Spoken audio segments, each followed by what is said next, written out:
Now, 3 Israelis have been injured in 2 separate attacks in the occupied West Bank. Earlier, Israeli forces shot an elderly Palestinian woman at a petrol station in Hebron. The family of the 72-year-old has confirmed she died in a Jerusalem hospital and says she was just trying to fill up her car. Israeli forces say she was trying to run over soldiers. And a 22-year-old Palestinian man has been killed in fighting with Israeli troops along the Gaza border. He died from a single shot to the head. 30 other Palestinian protesters were injured by live bullet rounds and tear gas. Stephanie Decker has this update for us now from West Jerusalem.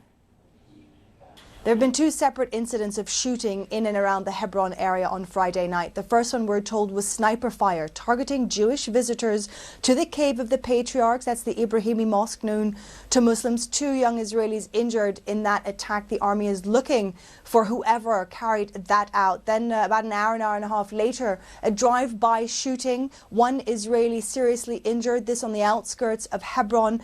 This is an escalation. We don't often see incidents of shootings in the Hebron area, Palestinians shooting at Israelis. However, the other way, again another incident, a 72-year-old grandmother shot dead by the Israeli security forces at a gas station just on the outskirts of Hebron. We've spoken to her family and they tell us that she was simply trying to fill up her car with gas, but the Israeli army maintains that she tried to ram her car into a group of soldiers. So incredibly difficult situation on the ground. Another incident on Friday, an Israeli man stabbed east of Ramallah. The attacker has managed to get away. The Israeli security forces looking for him.